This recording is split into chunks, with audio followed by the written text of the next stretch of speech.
everyone, today our new material is about developing test specification.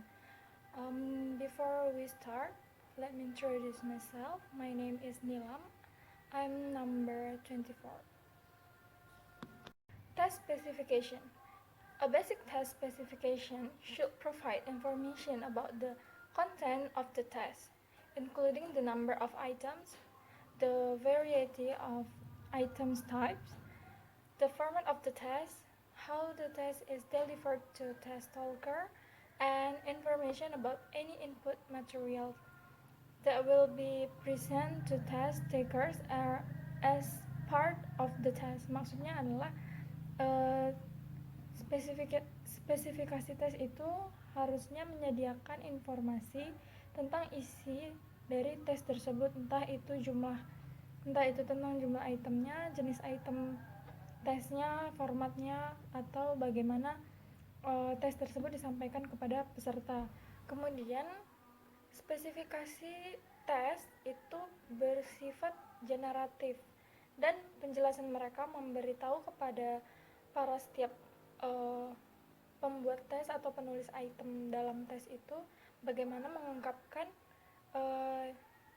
apa saja yang ada di dalam tes, struktur tesnya, dan bagaimana membuat atau menemukan tes tersebut dalam pengembangan tes. Itu menurut Fulcher and Davidson dalam pers.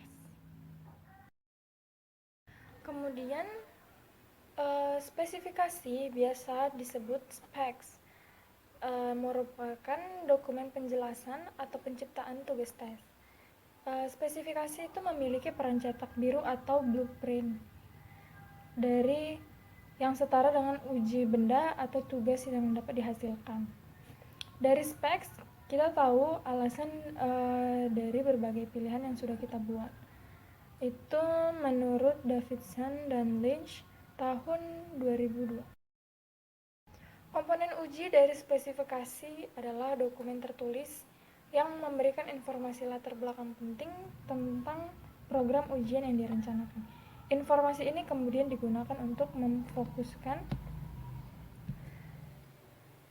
dan membimbing langkah-langkah yang tersisa dalam proses pengembangan tes. Jadi jika ada guru yang dalam proses pengembangan tes itu mendapatkan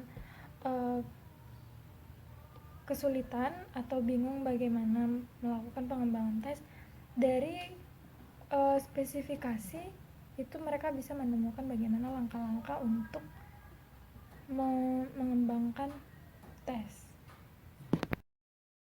Sekarang kita masuk ke bagian kind of test.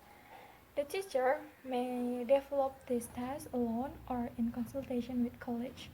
Maksudnya di sini guru itu bisa menentukan bentuk tes itu sendiri atau bekerja sama dengan teman sesama tenaga pendidik atau guru di satu institusi.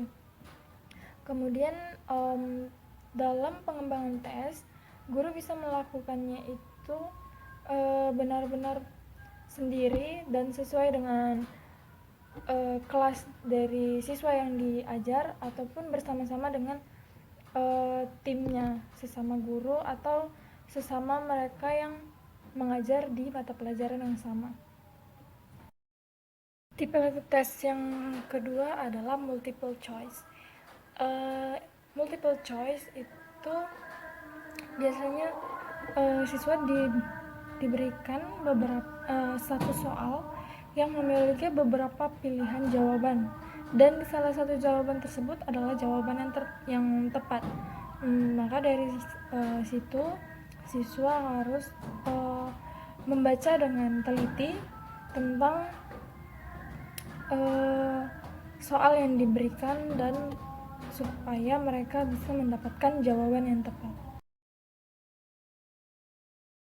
Oke, mungkin itu saja yang bisa saya jelaskan kepada teman-teman semua.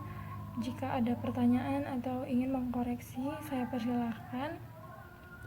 Dan sampai jumpa di pertemuan berikutnya.